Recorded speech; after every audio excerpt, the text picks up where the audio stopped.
I'm Wiley Sloan. I'm your host and DM. I'm Kippo, and I play Alan Fizzard, the Mid-Wizard.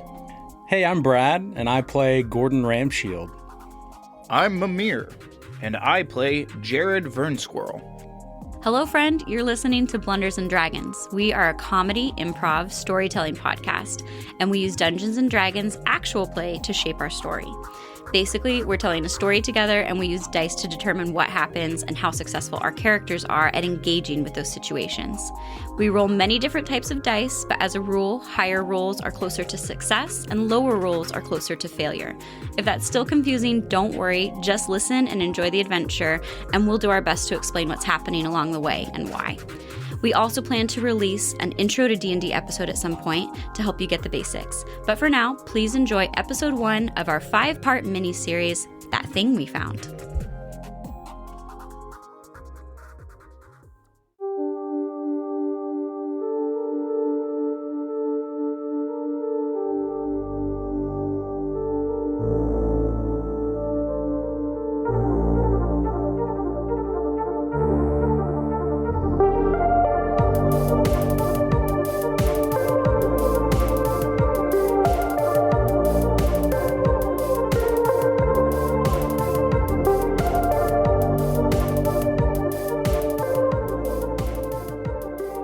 So welcome to Blunders and Dragons. I'm your DM, Wiley Sloan. I'm your host, Kippo. I'm your host, Mimir. I am not your host, Brad.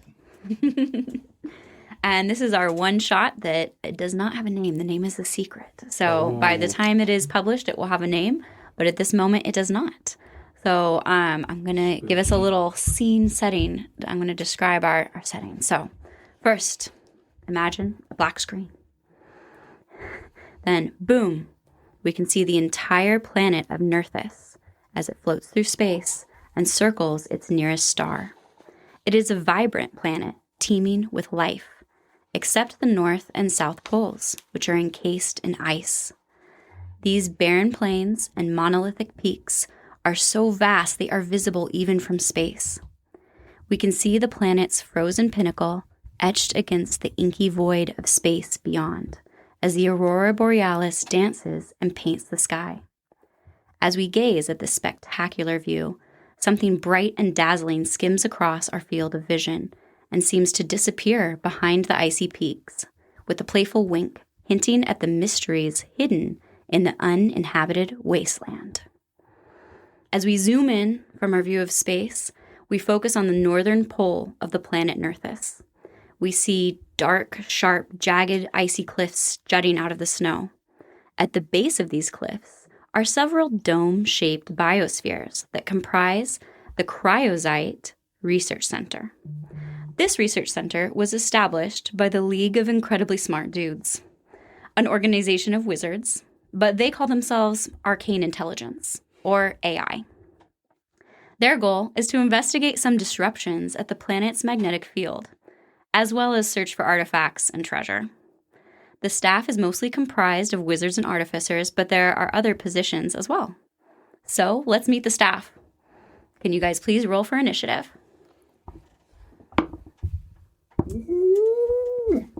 Using our characters? Just D20 is fine. Okay. We don't need to add initiative to it. What do we got? I've got a 3. 13. 10. Let's go. All right, Mimir, please introduce us to your character. Well, hello there. My name is Jared Vernsquirrel. I'm the security guard. I'm looking for trouble. It's been 150 days.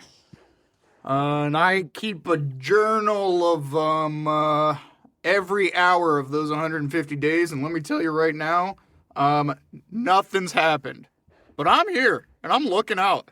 I'm a rogue, and my character is a gnome, a rock gnome, and he has a blue uniform on. He has arcane radio, and he has a bunch of different utility, things like that. He's a mastermind rogue. We're level 5. And I got a keychain with a bunch of these arcane, keys. But spent so much time here. Still don't know which key goes to which door. So still trying to figure that out. It's really cold all the time. So I have 5 different jackets on. But I'm ready. I'm ready for when things kick off. Awesome. And what room of the base are you currently located in? Well, so I've been actually going through a bunch of different rooms, but currently I'm in the storage room, walking down and around to the research lab, and I'm heading towards one of the lookout towers that's all the way outside, but I'm meandering because it is very cold outside, and I'm the only one that turns on the heat out there. So no one else gets around there. So, yeah. Yeah, you know that your associate, Narcolepsy, who is a Goliath, being a Goliath with a frost giant heritage, the cold really doesn't bother him that much, and he really doesn't mind spending his time out in the lookout tower. So you do kind of leave that up to him. Even though he does fall asleep quite frequently, and that can be a little bit difficult being the lookout. But I run him through drills and stuff every now and again. I shoot arrows at the window, and 90% of the time he's not awake, so it doesn't work out. And I would yell, but it is way too cold. I can't get enough breath in my lungs. But I like the indoor rotation that I do, so... And so Nar is he's a Goliath Ranger, and he is also the animal handler. So he takes care of the sled dogs here on base as well. And you guys don't use it very much. You mostly stick to the research base. But when you do go out and about and travel, he does help handle those. So you work pretty closely with Narcolepsy. Okay, who was our next initiative role? Was that Kifo? All right. Tell us about your character. Well, my name's Alan Fizzard. I've been working in this lab for just over 32 years, but I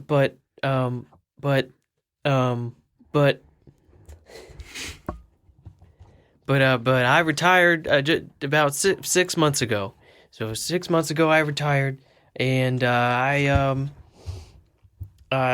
was home for about 6 months, and then my wife, my sweet wife, Sandy, my sweet wife Sandy said, you cannot stay here anymore. You gotta go back to work. So she said, maybe go back and ask if they'll take you back. I can't have you around the house a bunch. Anyways, so I'm back and I'm working with this young fella here, sweet kid. I haven't remembered his name at all, but he's I think he skateboards or something like that. But you know those youth, they're just doing a good job, doing their best. But anyway, I'm back in the lab, just helping out where I can. Everything's 6 months gone by, everything already changed. I can't figure out what some of these new devices do, but I'm happy to be here. I'm just happy to be keeping busy. I've always said if I just sit down and do nothing, I'm just gonna die. So you gotta keep mobile. You just gotta keep working. You gotta keep on, and yeah, that's me. I'm a half elf. I'm a wizard. I've been doing a lot of magic for a long time. Made a lot of good friends.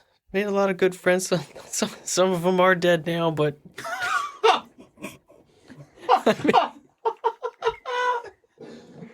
but that's just how life goes. And so, I'm. If you would take a look at me, well, at least when I walked out the door this morning and gave a wave and a kiss to Sandy, I have the equivalent of just slacks on, and make sure my shirt is tucked in. you gotta make sure your shirt is tucked in. You don't want to be leaving any loose clothing while you're working in the lab. That's one of the main lessons that I've learned over my time here. That's me. Okay, and Alan Vizard, would you say that all of your time as a wizard and a researcher, have you really achieved greatness in your time? I mean, what kind of wizard are you? What do the kids say?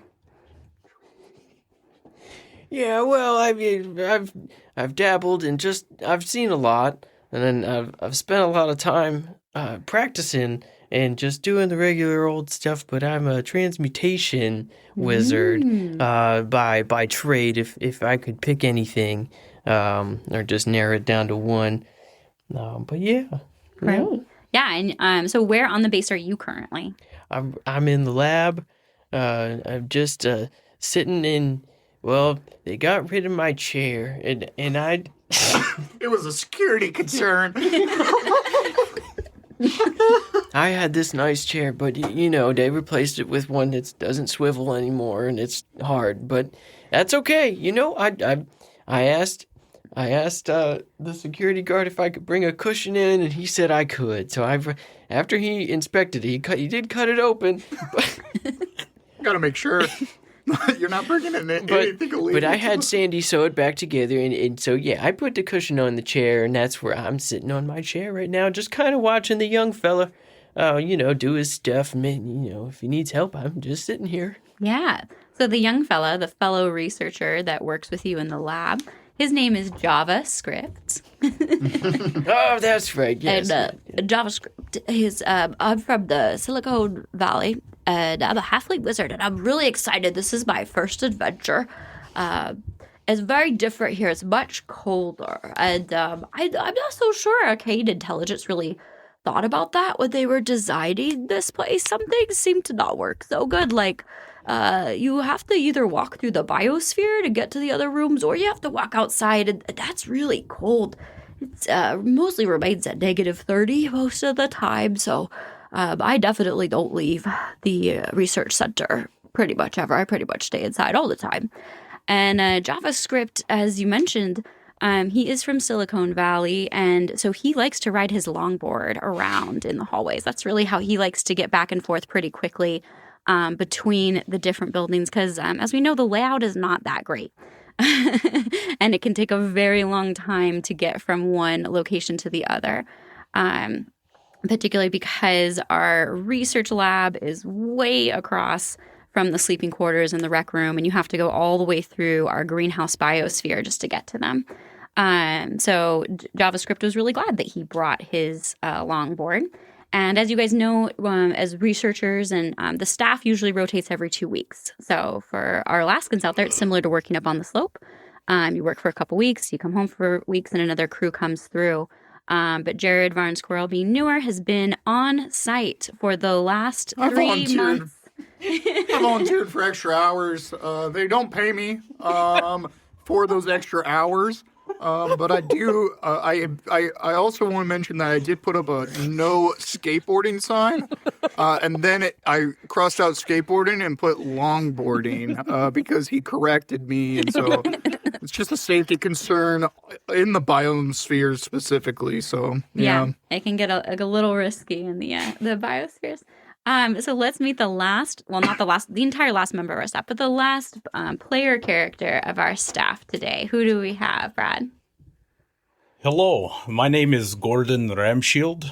I am chef. I am a barbarian, but I try not to focus on that anymore. Let's not talk about my past, please. But I am chef because it just brings joy to my life. It's what I enjoy to do. It really relaxes me. It makes me, happy, So, yes, I am a chef here at this place. Being a giant, Goliath, my family's from here, right down the road. So I figured I would get a job here, and I love the cold. It is nice. Makes me feel very warm inside. I guess maybe very cold inside. I don't know how to describe it. This is not my first language. But, so I am chef. I enjoy making all kinds of food. But specifically, my greatest achievement in this is I really enjoy to make macarons.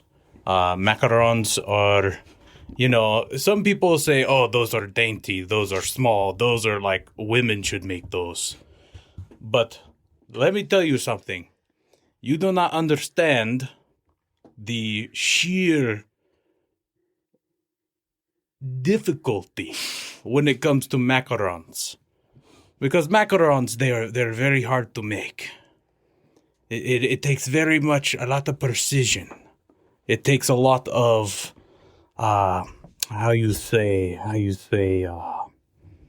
patience. Yes, it takes a lot of patience. So it really calms and relaxes me. I do have anger problems sometimes. I maybe get a little too mad, but I start thinking about the recipe for my macarons, and it just really calms me because I do not want to be maybe how I used to be when I was younger. So I try to just be a calm man, not resort to violence. That's kind of who I am and what I do. Great. And what has made you the most angry at this point since arriving at the research base on this current rotation? What kind of things have you found frustrating so far?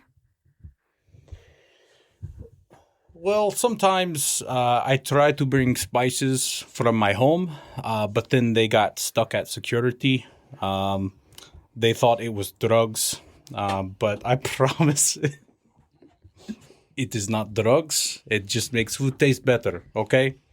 And you want more. But I cannot help it that maybe you get addicted to the food. Right? But I promise it is not drugs. Really good food is intoxicating. Correct. That is your own fault, not my fault. If we can't stop eating the chocolate chip cookies, Yes. What kind of drug it is? It's not a drug, okay? And so where on the research base are you currently? I am currently in the kitchen cooking. All right. So those are our player characters.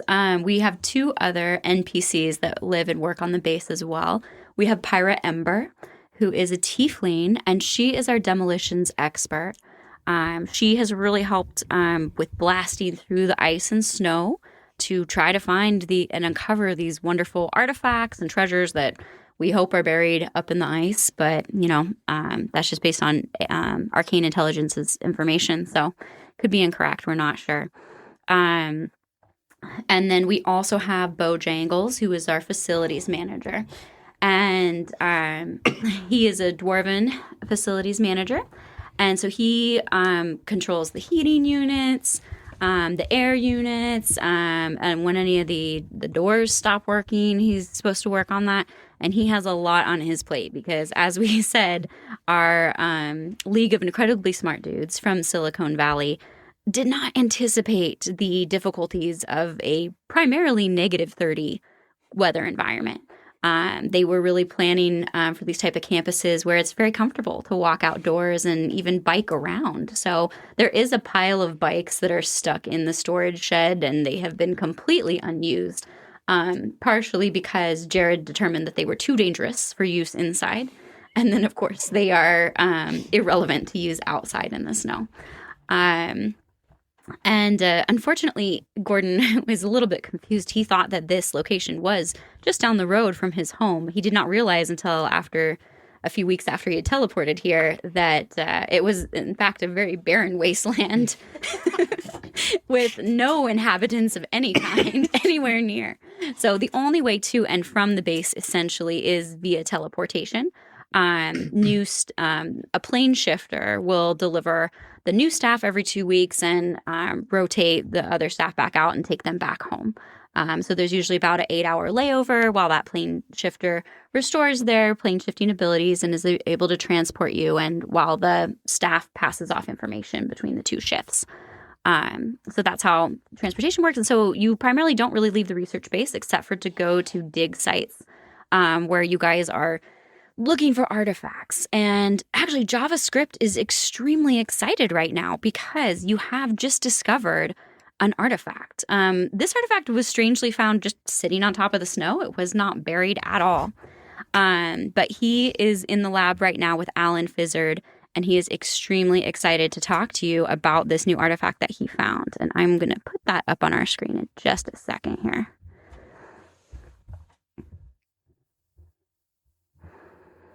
All right. Oh, additionally, at the research base, there is an automated robot that does cleaning. So you guys do hear the buzz of the little automated robot called Mops that is driving around and cleaning, handles, most of the janitorial services. So Bojangles does have to, repair him when he breaks. But MOPS stands for Magical Omnidirectional Purification System. And so he is essentially a Roomba, but he also has mopping functions and drives around the base and keeps it clean. Particularly because in the center of the research base, we have our greenhouse, our big biosphere, that not only contains the vegetables and fruits that you guys are growing to eat, but as well as a chicken house. And so there are chickens that live in there, and Jared definitely has to make sure that they stay within... Those are the most dangerous things on this thing right now. That's where most of it's literally Ram Shield or the chickens that cause the most trouble. And it's a 50-50 every single day. I keep telling Ram Shield that he doesn't live down the street and he can't walk home, but he insists. He gets lost. Listen, I tell you, home is literally 5 minutes down the road, okay? No, you're I don't know why they make me wait. We're literally playing. They make me wait hours before I can leave to go home. Like 8 hours, but it's just down the street, okay? It's right around that hill. Stop bringing spices in. Every time you come back from home, you've got a new spice. I have a whole shelf locked in my gun closet. It's all spices. There's no guns. We can't carry them here. I'm not trained yet. I tell you that it will make the food way better, okay? It'll make it way better. So back in the research lab, JavaScript is, I don't know, can you guys see it on the main page? I brought up an image of this cool artifact that has been discovered. And JavaScript is really thrilled about it. And he's been going on the radio. You guys all have these walkie-talkie radios. They're just short distance, so you can't communicate with home or anything. But he's been going on the radio and eagerly saying, guys, we have a really cool discovery in the lab if you want to check it out. That thing we found is super cool. It's like a big jug with glowing arcade marks, and I don't know what it does yet, but once I figure it out, it's going to be awesome. So if you want to come, if you have any ideas, you want to check out this artifact, it's really, really cool. And then you hear Pyra jump on the radio, and she's like, what are you doing? That thing was found right on the top of the snow. It was probably trash. Why do you think it was ancient? We didn't even have to dig. I didn't get to blow up anything to find this. You think it's ancient? I think it's brand new and just garbage. So she is not impressed. This is Lieutenant Vern Squirrel. I'm heading that direction right now. We're going to do a security sweep and make sure there's nothing dangerous in the mug. And we'll get Nitro to make sure that he also takes a look out on the lookout tower when he responds in about an hour or two. I'll head that direction. Alan is walking up to Java and asking him if he can help him turn his radio. Oh, right here. You see this knob here? You got to turn that. You turn that. And the more you turn it, the louder it gets. So we'll probably turn it all the way up for you so you could hear it. Oh, okay. I just keep that in my back pocket. but don't sit on it. He sits on it immediately. Whoever's on the radio, can you get off the radio? Please stop sitting on the When you hold down the button, you're transmitting, so you gotta don't hold down the button. I'll turn it off. I can hear yours. Like any old man, he completely turns off his communication device and doesn't listen to it. Gordon's gonna head that way too. To the research lab. Yes. He's gonna be like, "Oh, hold on, that is probably spice from my cousin Alexei that he left. Because remember, I live 5 minutes down the road. Okay." So he said he was going to leave it for me, so I'll just come pick it up, okay? Ramshield, no, I got that delivery. I put it in my locker already. And why are you heading to the research lab? Get back in the lunch is like 30 minutes. No. I come get it, okay? I promise it is from Alexei. I'm just like sweating. Jared is really stressed. This is the most action that we've had in a long time with a foreign object being brought in. It is in the lab, and there are security precautions for when strange and alien items are found. So JavaScript is very by the book. So he did follow those protocols, but it is absolutely stressful. That young man. I have a notepad, and I'm just taking notes of every single thing that's been transmitted over the radio, and so literally it's pages of me talking to no one because they're not responding, and then it's a lot of like side notes like on the margins of Ramshield is at it again, like who hired this guy? Does he actually live 5 minutes down the road? I'm too lazy to go look. Things like that. And you've actually put in a requisition for a mage hand to be the scribe for you. Yeah. That would be really helpful. Yeah, but it didn't come in. Yeah, at this point. It has not been delivered in the whole, at this point you requested about 2 months ago and it has not shown up. It's crazy that the spices show up, but the thing that I requested from our bosses has not. And I get it. I understand, so it's life. It is special delivery, okay? I can't believe Amazon gets all the way out here. But the United Nerthus Postal Service, it takes a long time. Very slow. Different realms. I heard Amazon uses reindeer. Yeah, that's where the ticket is. So in the midst of all this radio chatter, finally, Bojangles is able to get in a word edgewise, and you hear his voice come through. Attention, as everybody listen up. This is real important now, right here. As you all know, we've been having some issues with our heating system. We do have a very minor leak in the Arcanium reactor. We are working hard to get this reactor back online. However, you may experience some symptoms of Arcanium sickness. The best thing to do is to drink some water, have a snack, and breathe some of that fresh, cold air to clear your head. Also, Calypso just informed me that now might be a pretty good time to go outside and get some of that fresh air, as it seems that something is approaching our station from the north.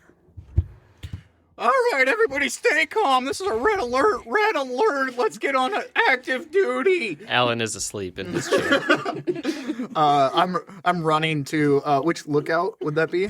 So just out in the front, so just outside of the kennels, closer to Lookout Tower 2. I got these binoculars that are kind of cracked because we have all old equipment, and I run out and I take a look. I'm looking out there. Okay, you can give me a perception check. Oh, yeah. But with disadvantage because you have bad binoculars. Binoculars? No, that makes sense. It's probably easier to look with my regular eyes than with this.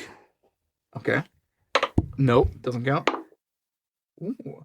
That is a 17. A 17 with disadvantage? Yes, with disadvantage. Wow. I have a +7 to perception. Wow. So fortunately, you were smart enough to keep the binoculars in a cold place, like the mudroom, so that they are acclimated so they don't fog up as soon as you go outside. So as you run out, is anybody else going to go out there? Or is everyone else staying inside at this point? Everyone's inside. I'm trying to find the spice. You're still okay? going to the research Yeah, lab. I'm still trying Okay. to find the spice. So as you head out, you can see something that is flying in the sky, heading in your direction towards your base. Okay. I will take out. Do I have like a flashlight or something like Yeah, that? you can definitely have a flashlight. I'm gonna start doing Morse code Mhm. to it and seeing if it responds with Morse code. Okay. And the Morse is just like, "Hey, what's up?" It has the in there, and it's like, you are trespassing, maybe, things like that. Okay. And then I'm gonna file a report immediately after. Okay, as you do this, it does not respond. It doesn't change course. It seems to be getting closer and bigger. And as the thing in the sky gets bigger, you can also see that something on the ground is coming towards you as well. Oh, okay. So 2 different objects. Cool. How big and how far are they? At this point, I'd say they're probably about a half mile from you. They're getting fairly close, but you can't really distinguish more than there's kind of a bigger, bulkier black thing in the sky and a smaller black thing on the snow. Okay. I will head to Lookout Tower 1, where I think we have like a telescope. Okay. And so I'm gonna head in that direction. So Lookout Tower 2 is closer to your location. Oh yes, then I'll do the Lookout Tower 2. Okay. So you head up to Lookout Tower 2. Yep, and I'll take the dogs. All the dogs. I'll link them up, and I'm just gonna be like, I'll link them up, and I'll get out there because I think it's an emergency. Are they? It is walking distance, and it would take. Then you... I'll run. I have very short legs. It's true. It's true. Yeah. But I can bonus action dash and action dash, so I will be doing that. Okay. And so I picture little Jared running and then sliding and sliding. Oh my goodness! Breathing Oh hard. gosh, it's the most workout I've ever had.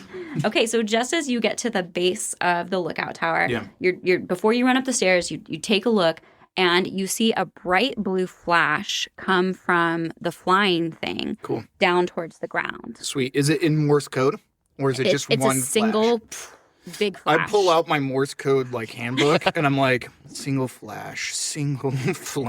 And you're like, is that a dot or is it a dash? Yeah, and I was like, I'll signal back, and I'll be like, didn't get the full message. Please send again. And I'll just keep, yeah. Oh, there is. It's an E. And I'll be like, E. Oh, and T is one. E or T. Okay, all right. And so then I started going every word with E or T to start with, and I'm like, okay. Canadian. How close are they? They're definitely getting closer. They're now a quarter mile away. Oh boy. They're pretty fast. Okay, I'll be like, all right, ladies and gentlemen, I think we might be under attack. This is no drill. This is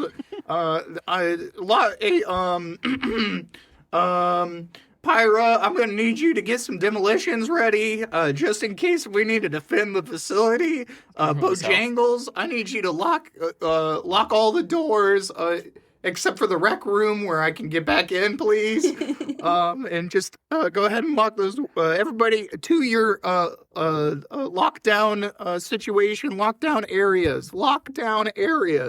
Remember, follow the sign and the training that we all have had and we all know, okay? What was that, Kibbo? What direction are they coming from? Where the dog kennels are, but south of the South, dog kennels. here, okay. Yeah. And I'll put up a map in a minute, but I'm going to climb up Lookout Tower 2 and Okay. just get in there Okay. and see if I can get a better look before I head back down. great. That sounds good. So you do hear Pyra come back over the radio, and she's like, "All right, I'll get the stuff together." She's very brief. She's the only one that responded. She's the only one Cool, that cool. responds. and Great. then you just hear And I'm like, from Alan. I thought he turned off his radio. Hey, Java, can you make sure that radio is off? This is an emergency, all right? What time is it? In game or in real life? Yeah, I can. Yeah. Oh, in game, it's probably around lunchtime. Okay. I also will. It's what's his? Yeah, because we said it was 30 minutes before lunchtime. Yeah, so yeah. it's 11:30. What's his name? That my cohort. Nar. Nar. Yeah. He's up in the tower, and once you get up to In the my tower. Yeah. Cool. And he's you see him watching with the binoculars, and he's sitting in a chair, and he'll be watching the binoculars, and then he kind of slumps down and falls asleep. Nar, what do you see? And so right now he's kind of slumped over. Nar, wake up! What do you see, Nar? What? What's going on? There's a thing. What thing? What is it? It's coming. It's a thing out there. What is it? It's closer now. I'm gonna get on the telescope because we have a telescope in there. I'm gonna see if I can see exactly what it is. Okay. Give me. Let's see. What would be a good check for that?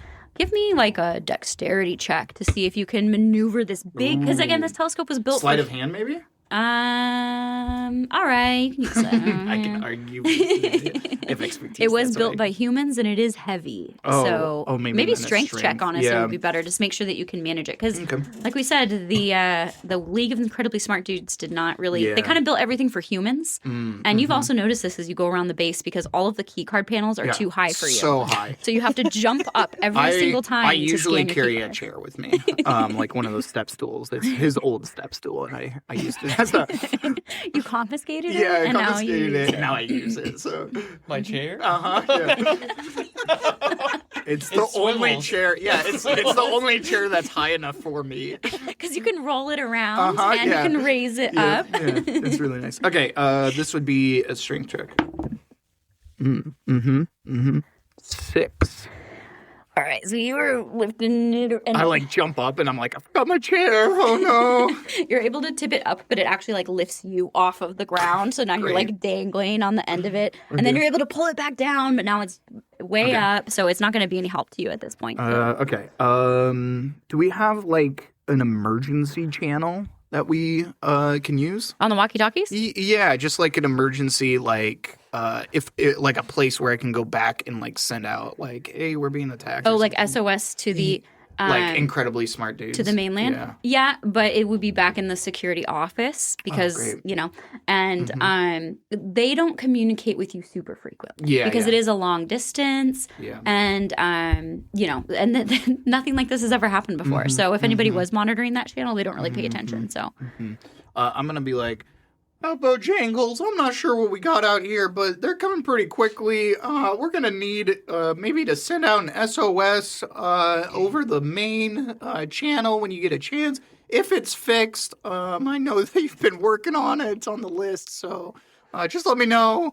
We're gonna head back inside, I think, and I'll wake up Nar and I'll be like, we gotta get going. These things are coming too quick for us. okay. And so at this point, you can now see, if you look back out, you can now see that the thing on the ground looks like a wolf or a sled dog. It looks like a dog is running on the ground or some kind of four-legged creature like that, and it looks like a humanoid is in the air. Oh, interesting. Alan wakes up from his nap. And he thinks that Java is his boss now because he took his old job. And so he asks Java if he can take his lunch break. And Java has just been alternating listening to the radio with excitement, but also he's so excited about that thing that he found, and he's just thrilled about it. So he's just kind of like, oh, yeah, whatever, man. Yeah, take your lunch break. I don't care. Okay, Alan grabs his little lunchbox that Sandy made for him and goes and sits right back down in the same chair and just starts eating a sandwich. He's not even eating Gordon's lunch. He's just like, Gordon walks in, this is like almost and a he's 2-week-old so too. disappointed. It's a 2-week-old sandwich. No. The good thing is it's a metal lunchbox, and they freeze quite easily. Yeah. So it's probably actually frozen. Sandy is so thoughtful. Well, Sandy said no more carbs. It's this weird bread now that I'm... It's not too bad, and you take it every morning with my shot of apple cider vinegar. Hey, you! What are you eating sandwich? I have fresh food Well, Sandy, in the kitchen. Well, Sandy says that it's important for me to get a well-balanced lunch, and I really appreciate her making this for me, so I gotta eat all of it. If I come back and there's any in the lunchbox, she'll get on me. She'll get on me about that one. But I'm sure your food is really good. I think Yes, mine is you make actually these warm. little colorful cookies, and I've tried one of those things before. It was okay. Well, okay. Let's see about this. So you eat frozen sandwich, and you think that this is better than fresh cookie or fresh food in general? I just tried to do what my wife tells me to do. Over the radio, you hear, there's a flying guy with some kind of big dog and things like that. I'm going to need assistance. We got to get out of this liquor tower. It's nothing to worry about. You say flying dog? It's just my cousin Alexei. He's coming with more spice. It's fine. And Java's in the same room. So he's been listening to this and he's like, your cousin can fly? Yes, he was bitten by a bat as a child, and so he can fly now. Okay, well maybe you should go out and beat him then. You know, Okay. because it sounds like Jared's real upset and, you know, we don't want him to, like, shoot him or anything. All right, I'm locking and loading over here. I've got the hand crossbow out and ready. I'm gonna try diplomatic, but if he doesn't answer my next Morse code, then he's locked and loaded. Oh.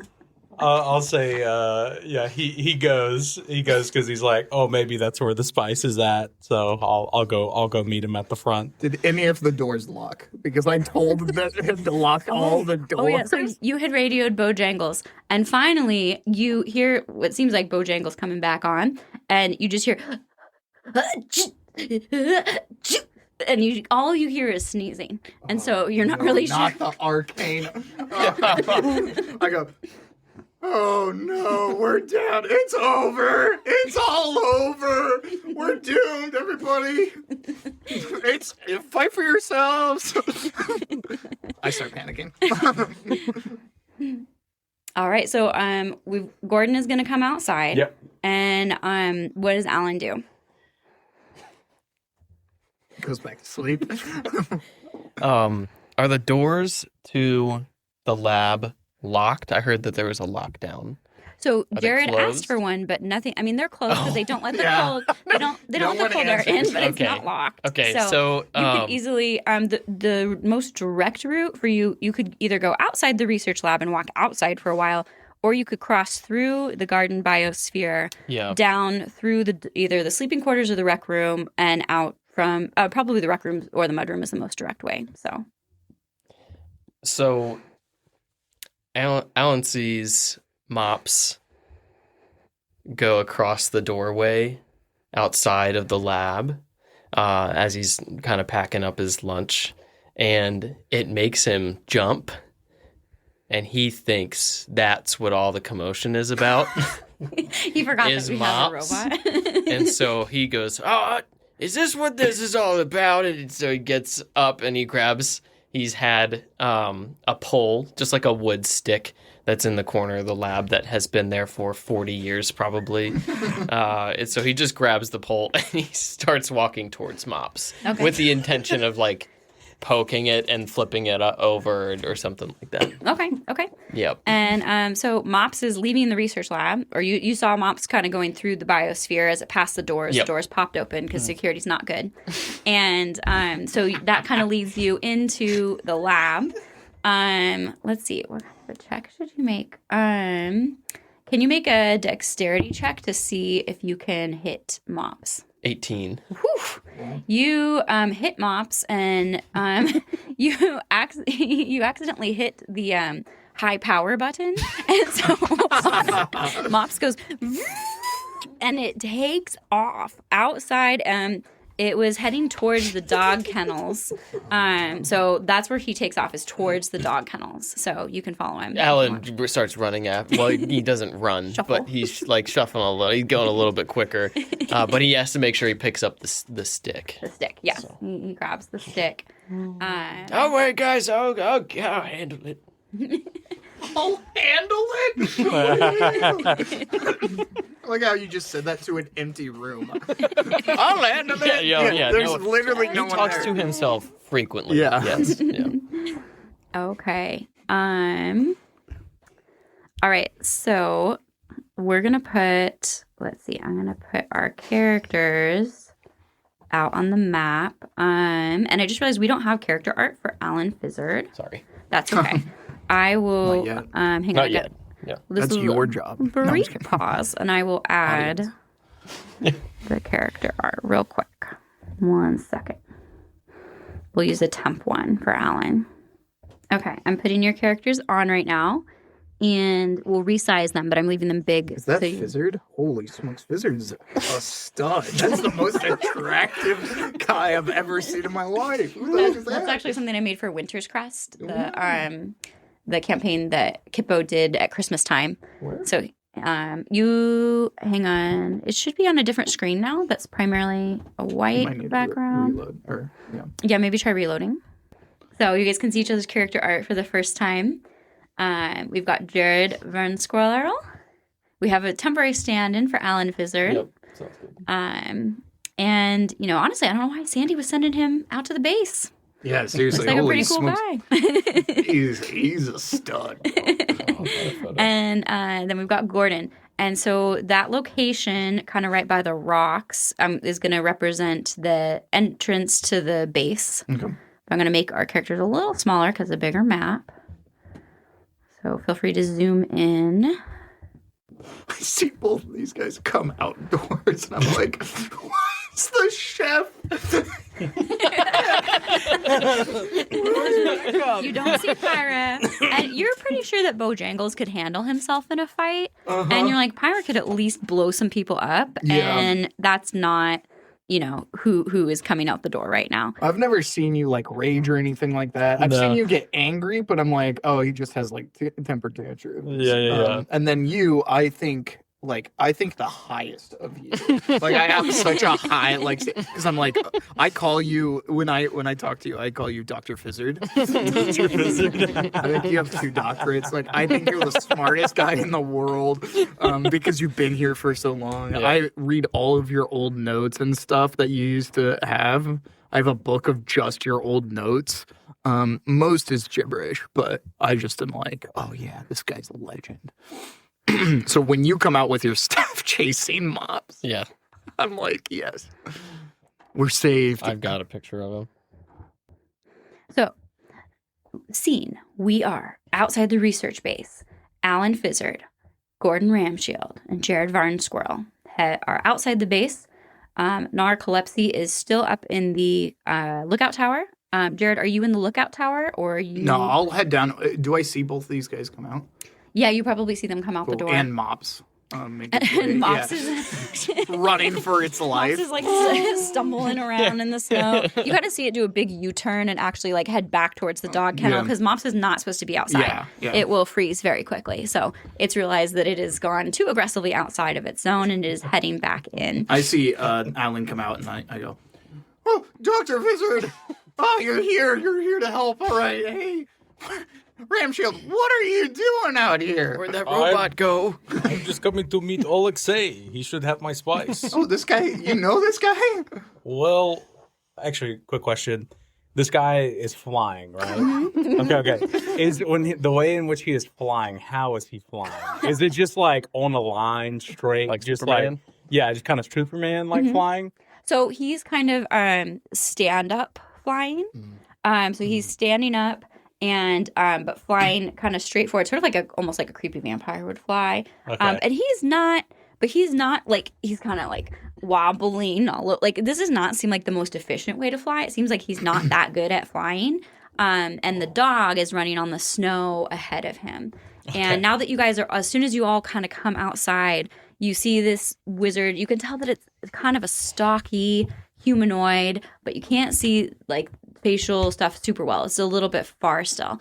But you see another great big blast of lightning come out from this flying humanoid towards the dog that is running across the ice towards you. I'll be like, T-E. You know this guy? Yeah, sorry. Oh, yes, this is Alexei.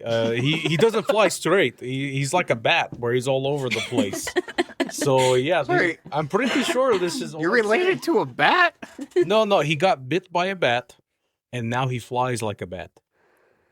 So when he flies, it is kind of weird. I'm like, what? Like, I'm speechless. At that point, I'm like, huh. Yeah, he's just bringing spice, although the lightning thing is due. I don't know. Can I, was there any scheduled, like, delivery or Absolutely Amazon was coming anytime No, soon?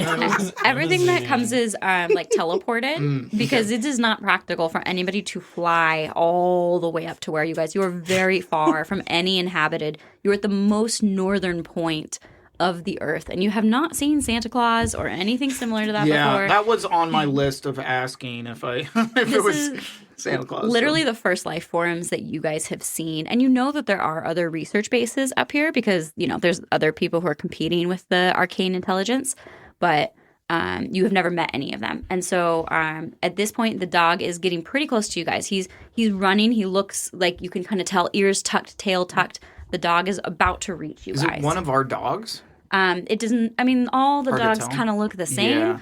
Yeah. Probably generally to you, but it doesn't. You don't think it's necessarily your dog. Okay. I mean, as far so as it's not from like somebody like Like one of your teleported in and then like is no, I think that you stole would our have dog or knowledge that all the dogs were inside Okay, because cool. you're very, you know, as you're you probably took like I take. take every hour. It's a long walk. It's weird. It's a long walk. As part of your rounds, you walk through the kennels and make sure all the dogs are in Count there all and the okay. dogs and tell them all hi.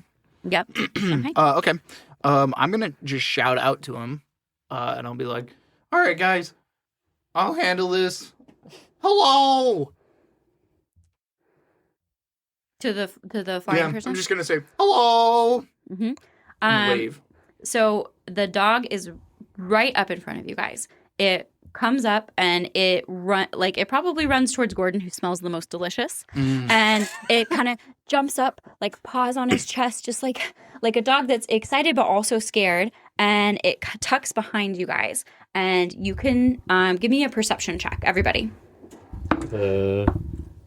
D20? 20. That's a natural 19. Got 11. 26. 26. 11, 26. 2. 2. All right. Which checks out. So Alan is like, oh, what a cute Oh, wait. dog. I'm 14. 14. 14? I forgot That's that a little was. better. Okay. So how do you respond to a dog jumping up on you, but you can kind of tell something's not right. This is not like just a happy, sweet dog coming to say hi. I'm just like, hello, Slovaka. How's it going? What is wrong? Is this your dog? No, I do not have dog. But this seems like nice God. Who's Savaka? So no, Slovaka, dog. It's the same. It's Oh. different words. Yeah, I don't speak that language. Yeah. I speak 5 different languages. Don't speak that one. Yeah. So Slovaka, it just means dog.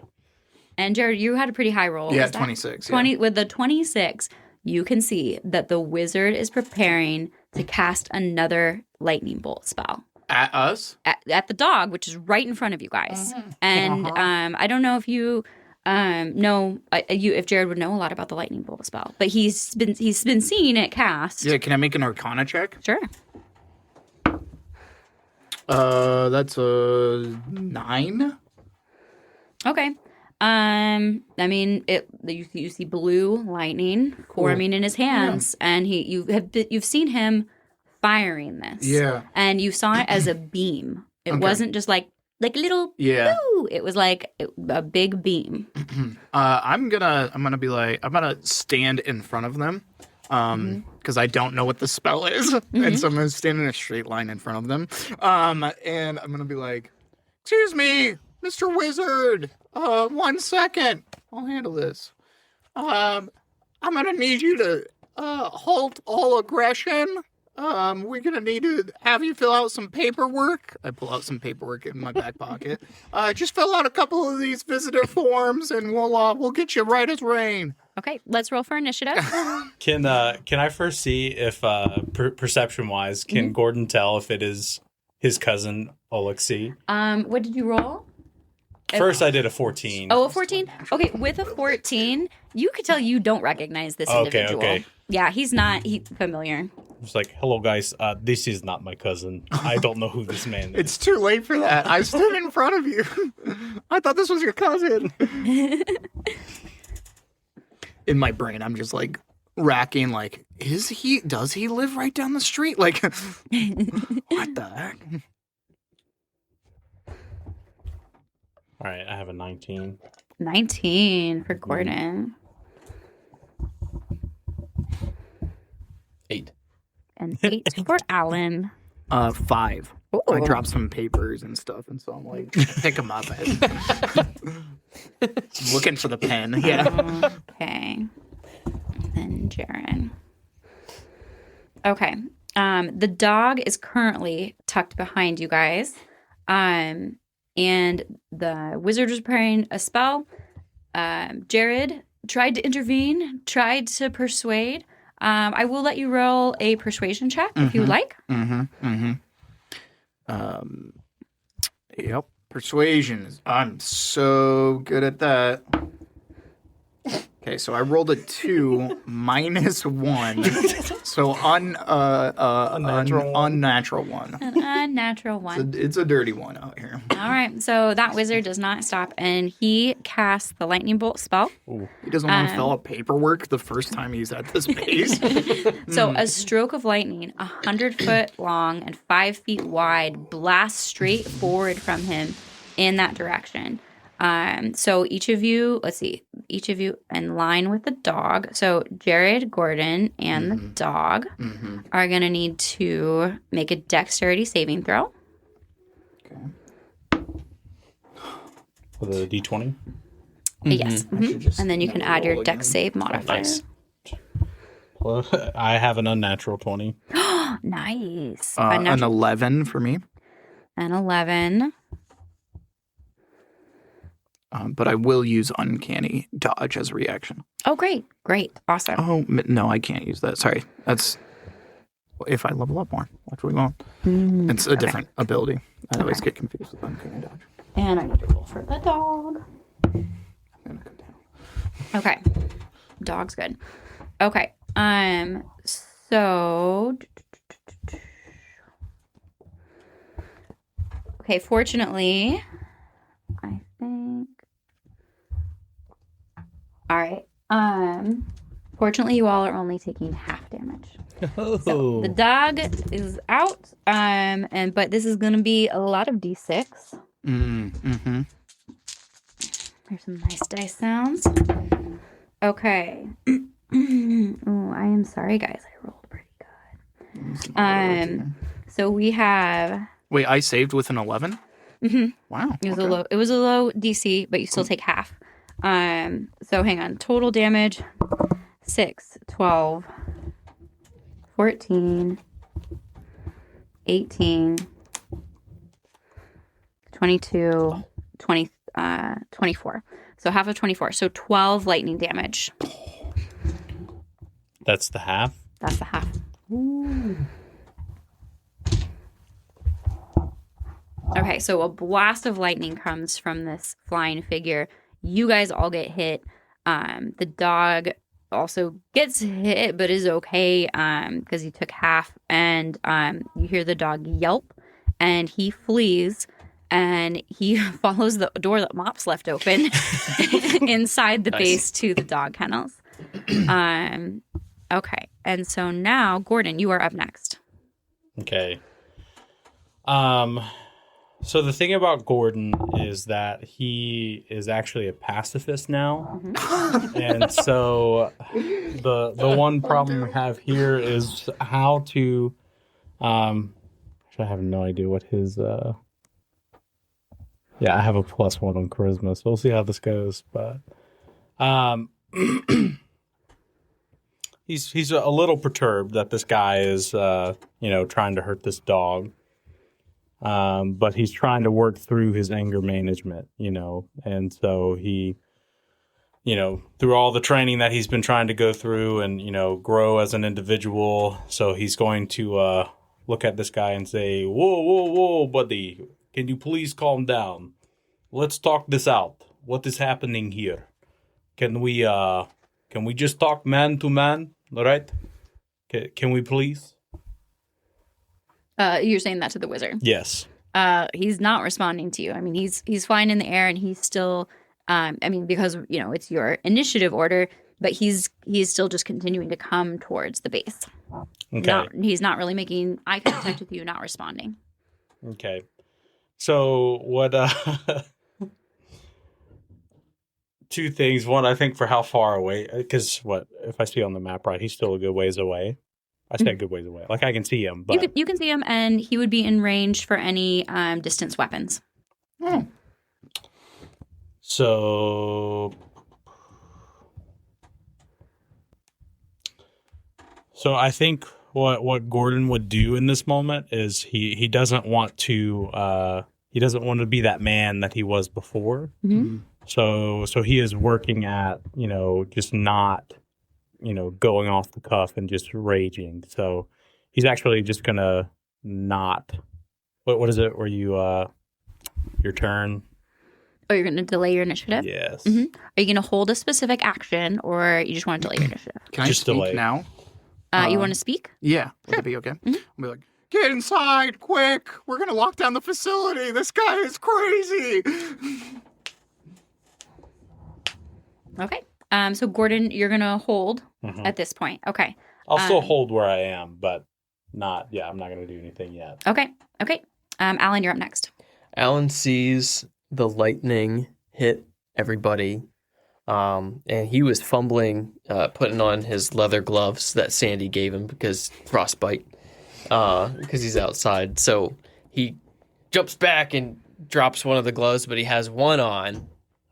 They're very special gloves to him, and he just looks up at where the lightning came from, finally sees the guy floating in the air, and casts Hold Person. Oh. He's within 60 feet, I'm guessing, at least from what I can see here. Mhm. 5, 10, 15, 20, 25, 30, Mhm. 50. Okay. And so do you get a save against that? How Yeah, does that you work? have to succeed a wisdom saving throw. Okay, wisdom saving throw. All right.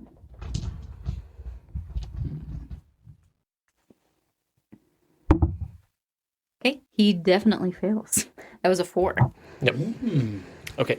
All right, so you cast Hold Person. Yes. And he is up there in the sky. And so he immediately plummets from the sky, falls to the earth in a snowbank, or, it's pretty. You guys have been out in -30. It's pretty hard ice. That is not a soft ground. That's like falling onto concrete. So he comes crashing down onto the ground. Yep. Okay. So he's paralyzed until the end of his turn. He can do another wisdom saving throw. Okay. At the end of his next turn. Yep.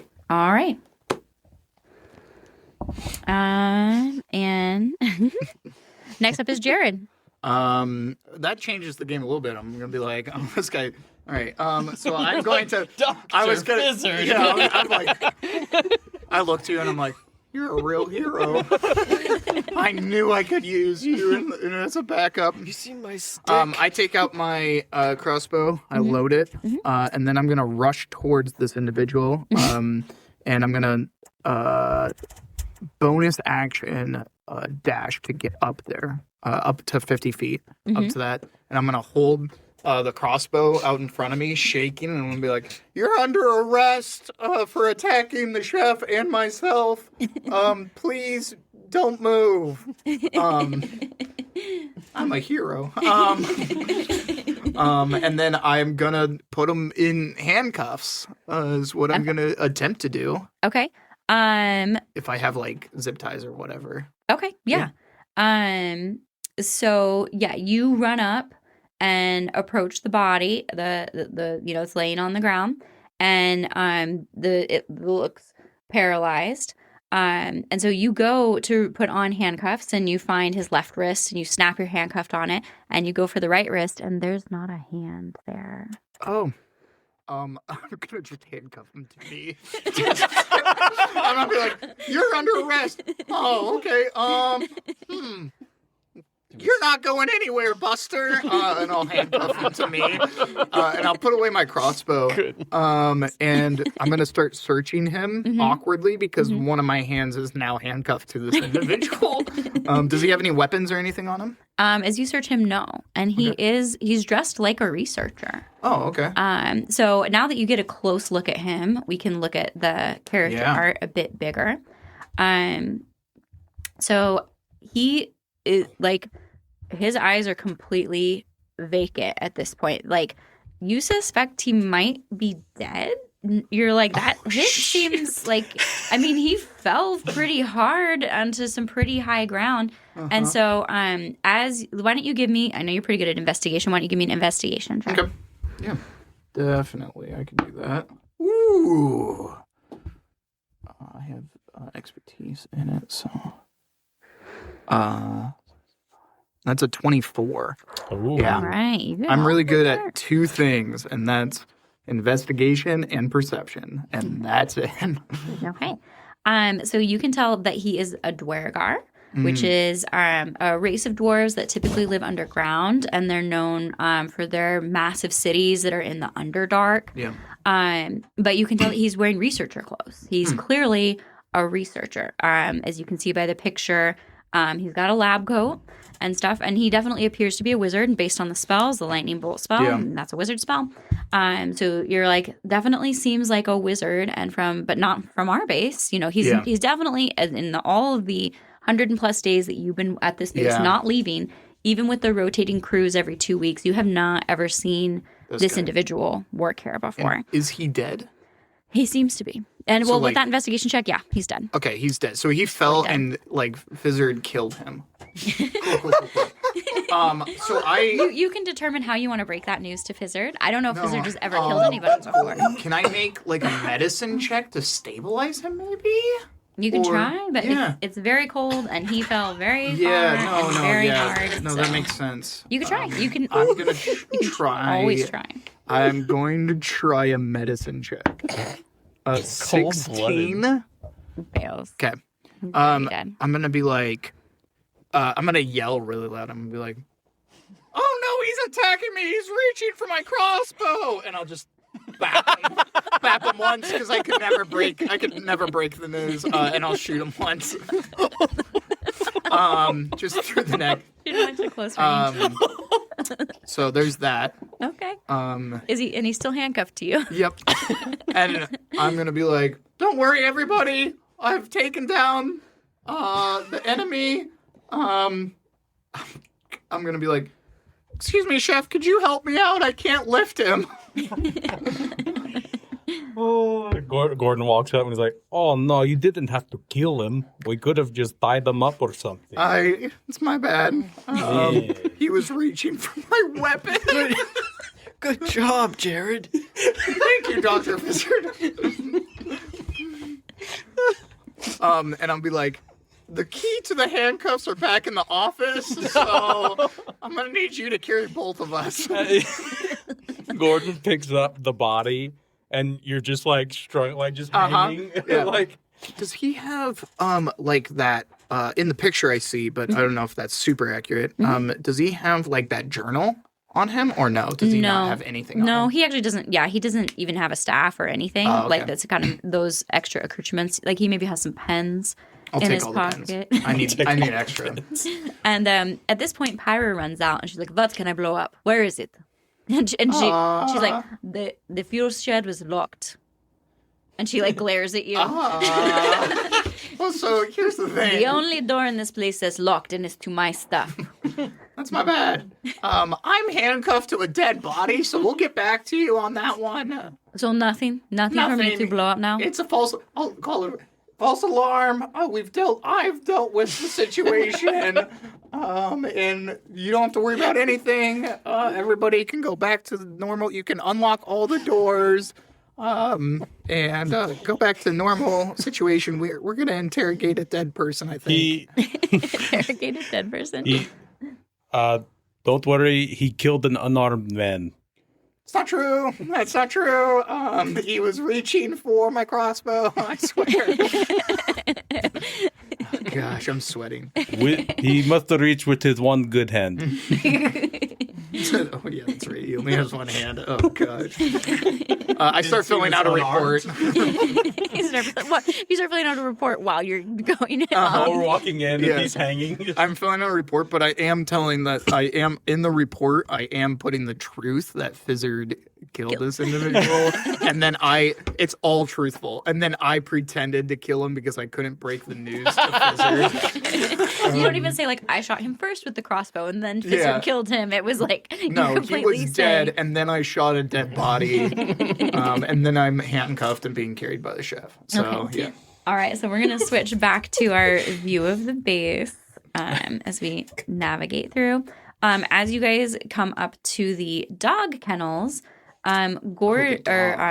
Nar says, "Hey, what do you want me to do with this guy?" And he points to the dog, and the dog is really happy now, and he's wiggling and wagging his tail, and he like seems like really happy to be with you guys. And we can. Is it just the dog? That's what Or he's at. like, does the dog have anything on it or anything? You can investigate and see. Yeah. Can you lower me towards the dog, please? You're still, I'm handcuffed still to a dead handcuffed. I'm dog. trying to make sure everybody's okay. I'll Gordon actually just drops him. I'll actually be like, can you search the dog? Let me know what you find. And You tell Nar to do this? yeah, which I know it's not going to be done. So just add him to the kennels, feed him, make sure he's all taken care of and everything. Okay. Okay. I gotta unhandcuff myself to a dead body, so that's Okay. kind of what I'm working on right now, Nar. So this is what the dog looks. So, but he does not have all this gear. The dog just has a collar. Okay. And so Nar is able to find a collar. Oh, good. Because he's like that. He's like, where do things are in dogs? The collar. And Nar's like, he's got collar, but I don't know what this says. So does somebody want to read it? Yeah, I could look at it since he's not picking me back up. So. Yeah. So the dog's collar says that the dog's name is Finn. Finn. Kind of looks like my dog Finn. And so the dog's name is Finn, and then on the dog collar it also says Istid Jakul, which you know is another research center up here.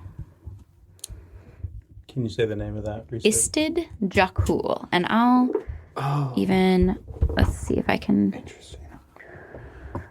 put that in a text. Oh, I can spell it for you if you want.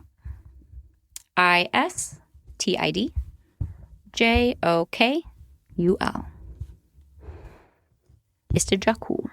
I did not spell that right the first time. I was 2 letters away. Classic D&D notes.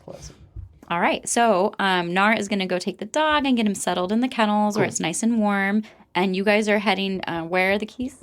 They're in my office, which is probably The storage room? Yeah, the storage room, where that's the only door that's currently locked. Okay. Yeah. Let's That and the explosives. The explosives are outside in the fuel shed. Oh yeah. So yeah, They're in a fully those are the only separate two shed. doors that are locked. So yeah. Okay, so I've loaded an image of the storage room Cool. just for funds, but we're probably not going to be in there Yeah. all that long. I grab the key from the storage room, unlock it, and I'll be like, So I'm walking in with you. yeah. I'm gonna be like, you've done a great service this day. I want you to know that. You're welcome.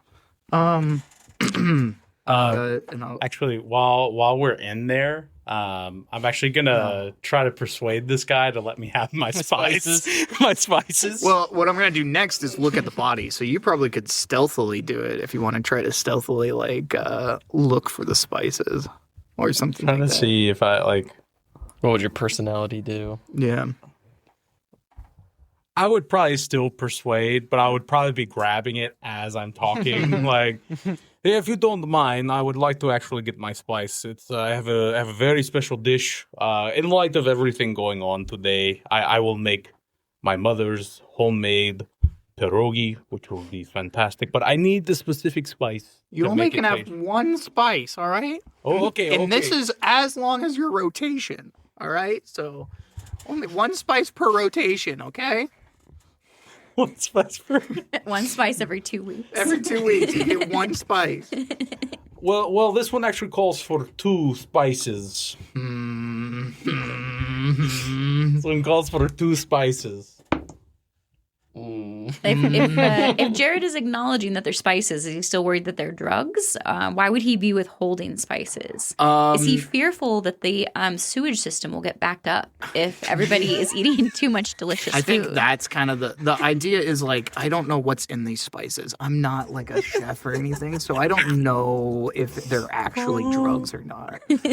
But they always set off the beeper, you know? And so I'm like, ugh. I'll be like, 1 spice. So can I like roll persuasion?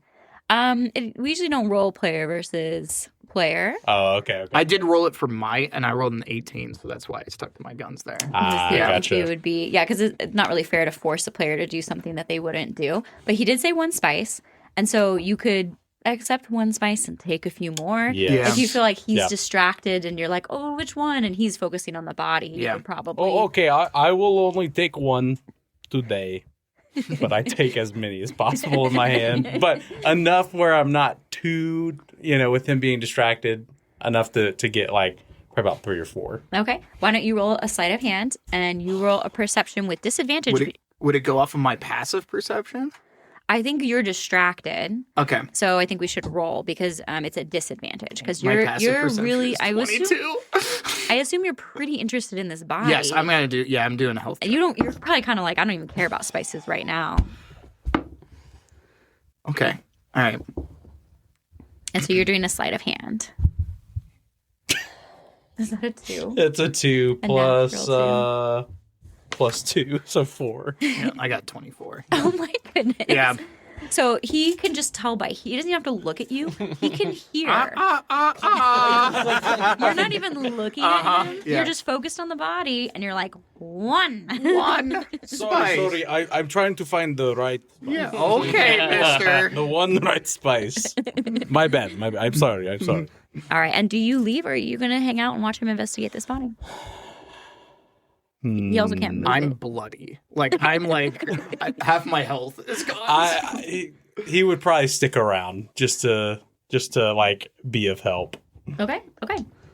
So you already did a pretty good investigation on the body. You don't find anything different. Can I look at it as is this wound that he has, was that like something he was born with, or is it like something that his arm got chopped off or something? It looks very fresh.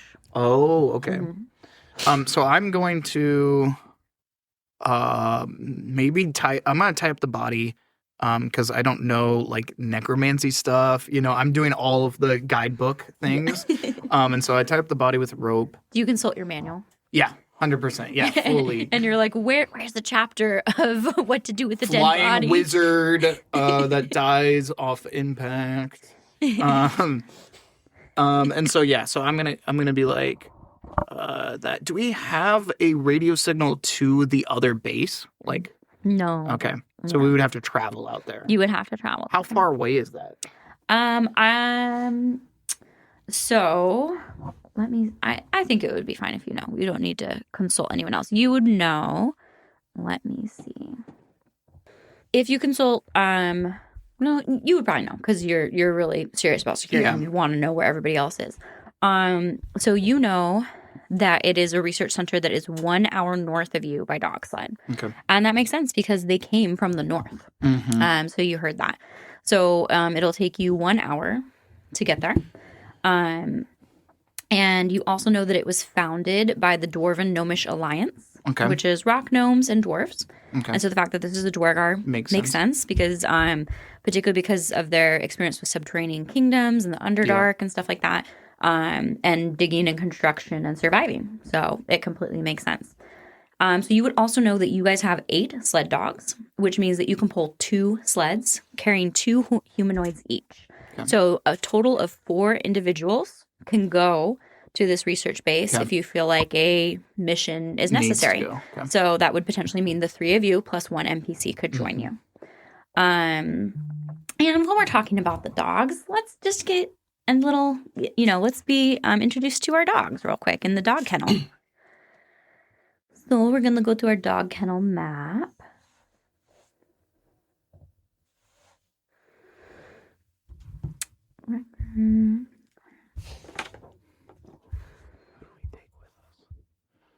I know you're coming. And then I know you have to come because we need food on the roads.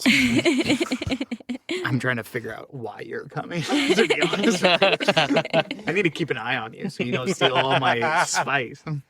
Oh, it's your spice now. It is.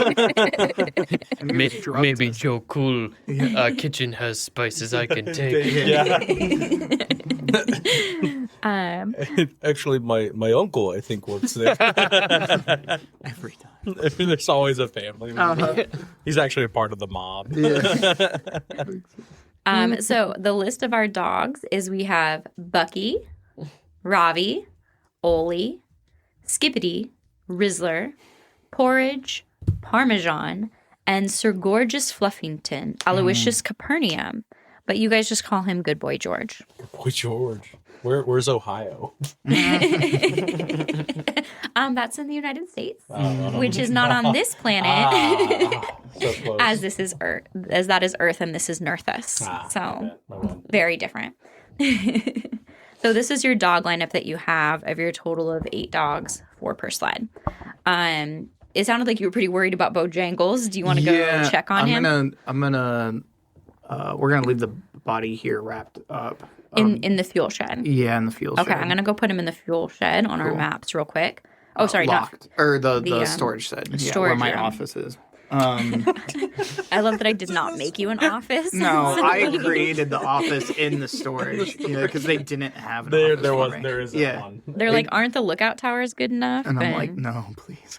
whoa, that body's way too big. Let's see. What am I gonna do here? A couple of things. Is it nighttime? What? Oh, it's noon, right? It's noon. Mm-hmm. Okay. Yeah. Well, we should eat.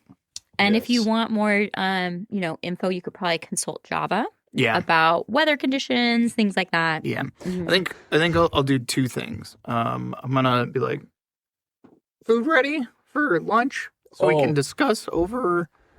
Yes. I have delicious pierogi made for you guys. You may cause the most trouble in the station, besides the events today. But let me tell you, you make great food. Oh, thank you Fantastic very, very food. much. I appreciate Even it. without the spices. No, but the spices just take it to the top. It makes it to 11. Out of 10. That's what I'm afraid of. And I'm gonna be like, we'll meet you out there. Dr. Fizzard, would you be okay accompanying us to this research station out here? Well, I haven't had a spice since 2008. That's not what I'm talking about, Doctor. I need you to focus. Here. Oh, yes.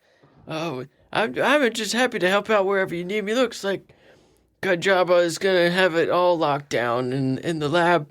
So I'd love a little field trip. Okay, great.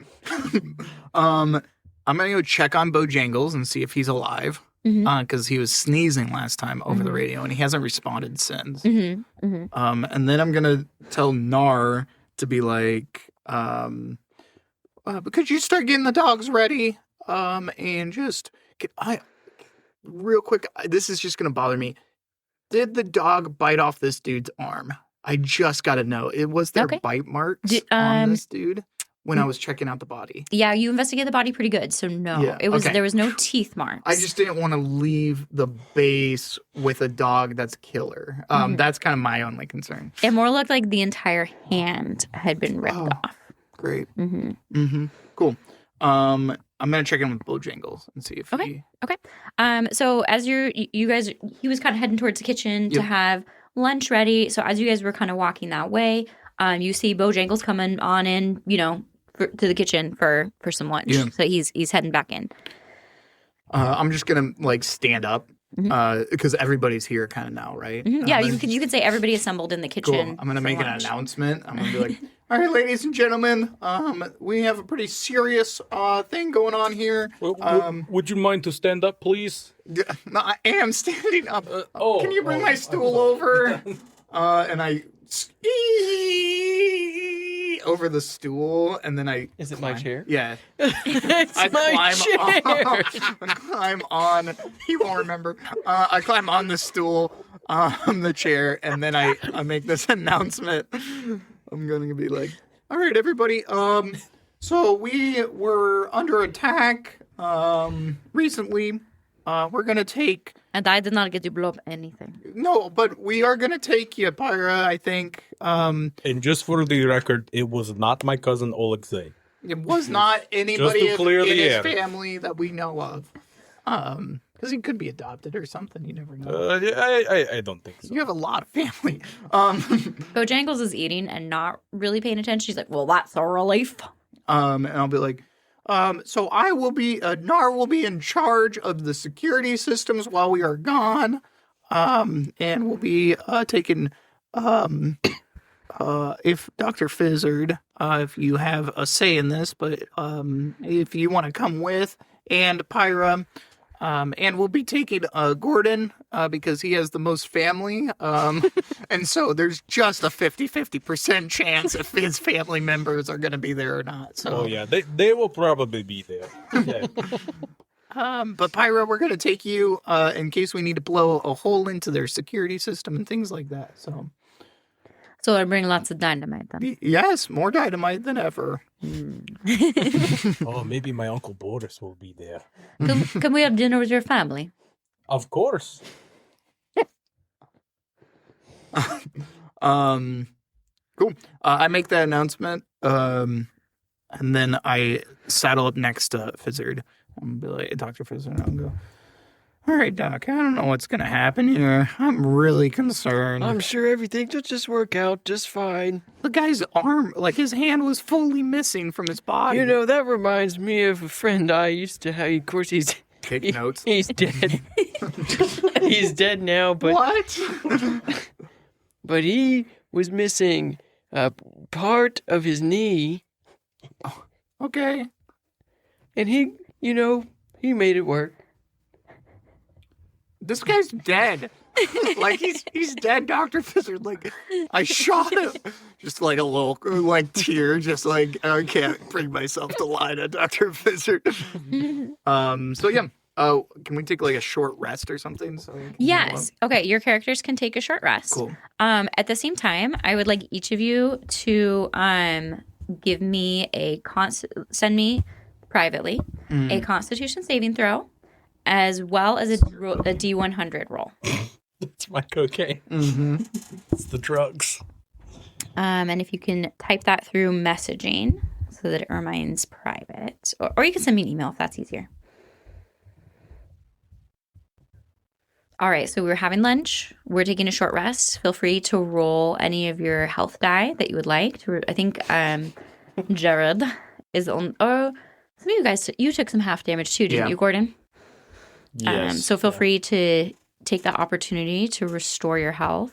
You know, I'll even say you don't even have to use up your hit die. I'll say with the rest plus the food and everything, I'm going to say you guys get restored to full health. Oh, sweet. Cool. Nice. I like that. Yeah, we can save those hit die for later. So it seems like we've determined that we're going to the Istid Jakul Research Center. Pyra is going, as well as Jared, Alan, and Gordon. Mm-hmm. And you guys are prepping the dogs and getting ready to go. Yeah. And so as you're getting ready to go, Java lets you know, hey, I big consulted the weather reports, and there is a storm incoming. Oh, So okay. the storm is due to hit here in about 5 hours. It'll take about 1 hour to get there, Okay. and another hour to get back. Easy. So maybe we'll spend about 2 hours at the base. Okay. I'll touch him on the shoulder and I'll be like, I'm so proud of you.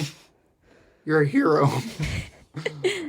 And Java looks a little like nobody's ever told me that before. It's tough.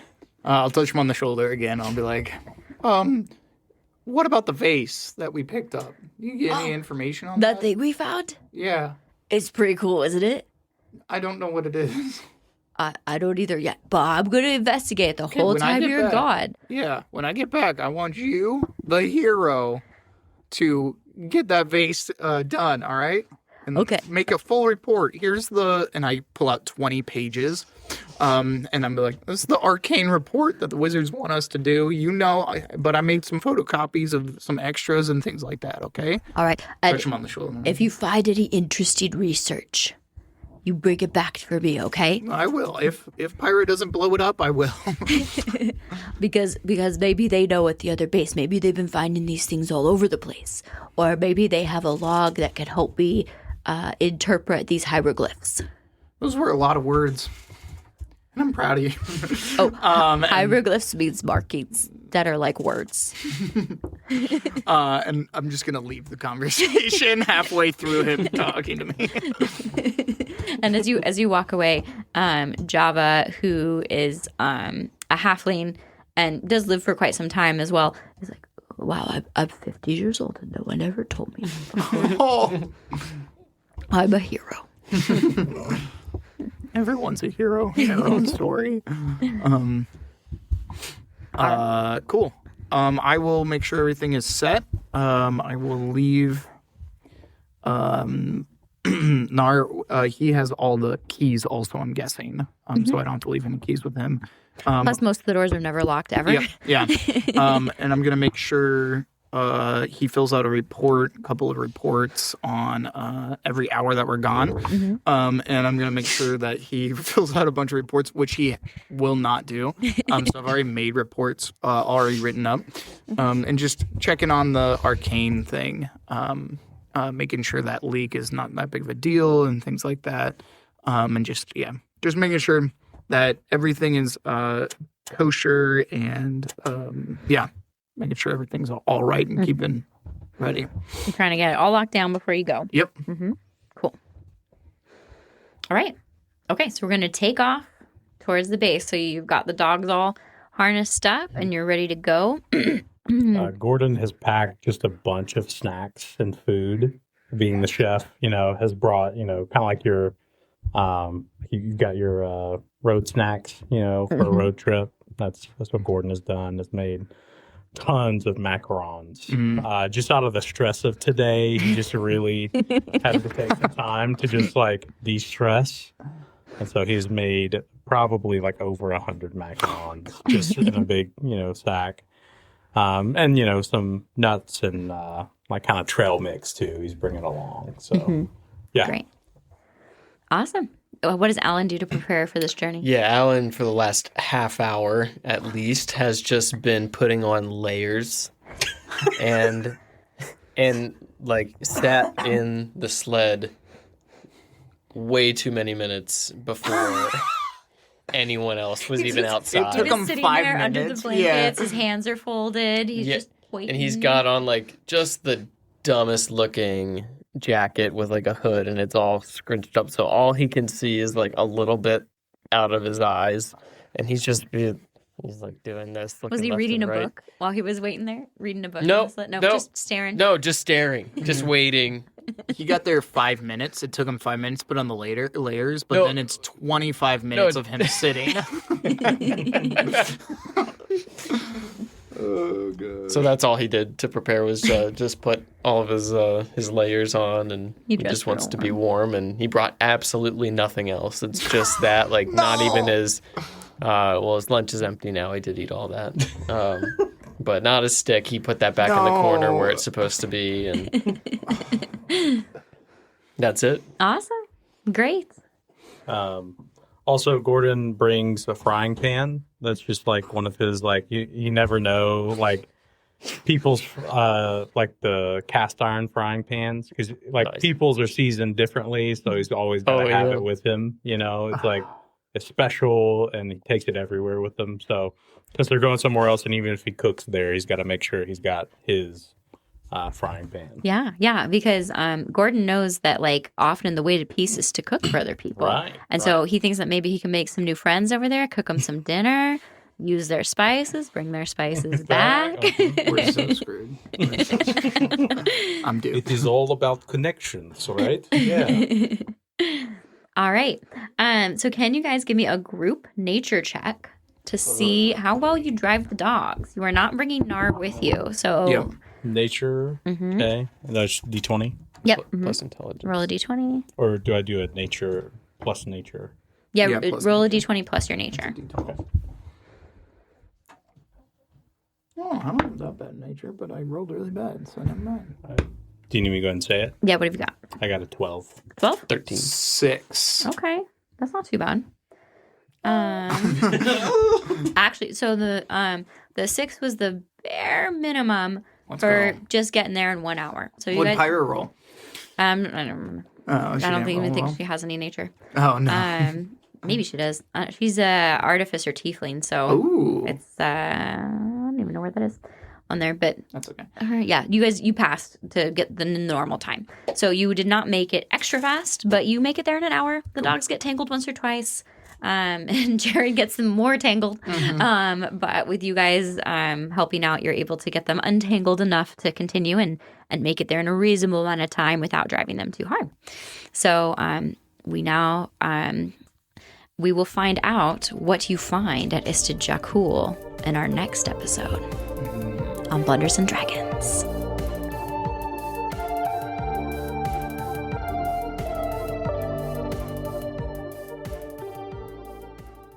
Hey, adventurers! Thank you for listening to our very first episode.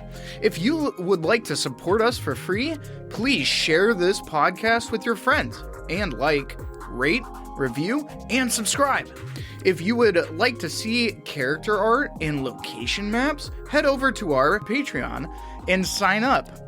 Our second episode includes a thrilling investigation and lots of mysterious clues that we would love to share with you. For $5 a month, you will have access to ad-free episodes, episode graphics like clues, character art, maps, as well as our Patreon exclusive Behind the Blunders, a behind-the-scenes cast episodes where we discuss what happened in some DM secrets.